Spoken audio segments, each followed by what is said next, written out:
Oh, it's March Madness once again. It's the time of the year wherein we join office bets on who will win the national championship, even if we care less about basketball.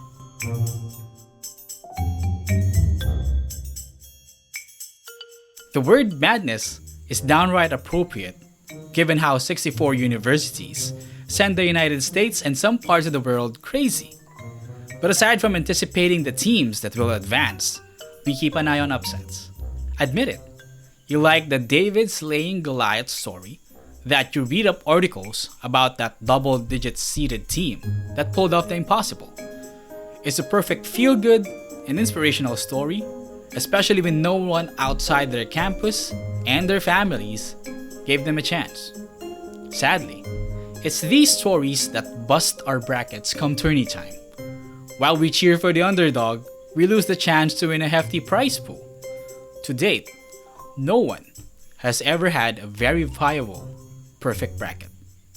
Your uncle can claim all he wants that he had a perfect bracket to select Villanova defeating Georgetown in 1985, but that won't count. While the Ncaa men's basketball tournament dates back to 1939 and the current format is dating back all the way to 1985, verifiable brackets occurred only during the digital era. The Ncaa itself and sporting news organizations like ESPN and Yahoo Sports provide the opportunity to fill a bracket. Just go to their website, click a few links, go through every match, save your bracket, and then you're done. They dissect the numbers from these brackets though, because they want to determine how many brackets or perfect brackets are left after every game or after every round. And they want to determine as well which lower seeded team often pulls off the upset. Is it the 11th seed, the 12th, the 13th, or the 14th? Based on their gathered information, there's no solid evidence of a perfect NCAA bracket ever. And I mean ever. No wonder Warren Buffett, the billionaire of Berkshire Hathaway, offered $1 billion to anyone who can pull off the impossible. Just fill in the perfect bracket, you can be a millionaire. That's all there is to it. Unfortunately, the odds of getting that done is 1 in 9.2 quintillion. Not billion, not even trillion, quintillion.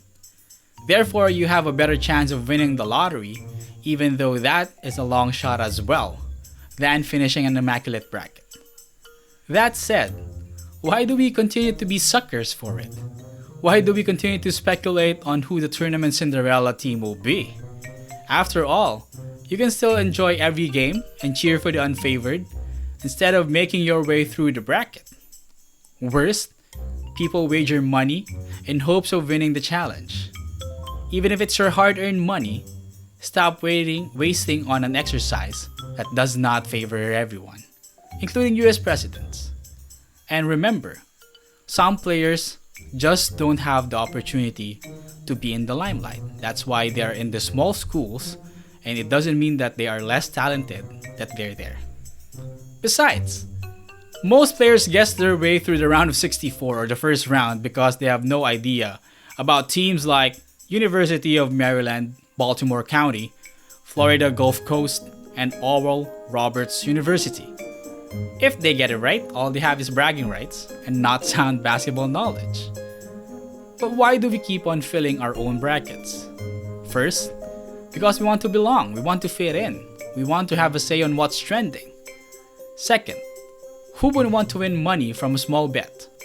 Your $20 can be $50, $100, maybe even $1,000. Who wouldn't want a payday like that? Third, achieving the perfect bracket will make anyone an instant celebrity. Take Greg Nigel of Ohio for example.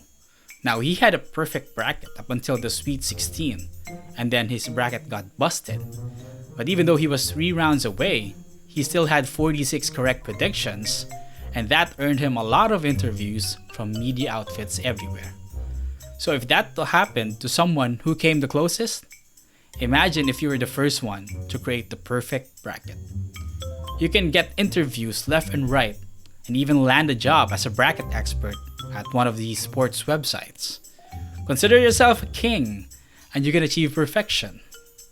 Unfortunately, you can dream all you want, you can speculate all you want, but it's never going to happen.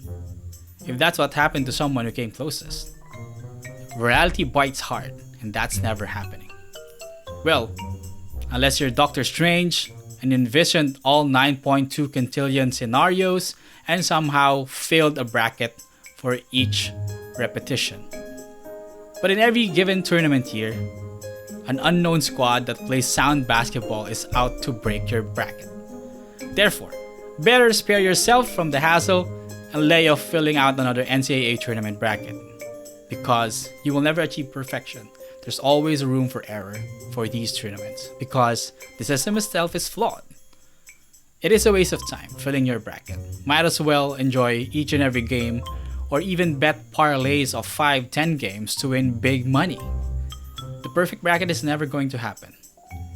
You can fill out all you want, you can speculate all you want, you can even claim that you're an expert, but the perfect bracket is really impossible. Don't be a sucker and just lay off the bracket from now on, because Cinderella's glass slipper won't even fit on you. Not one bit.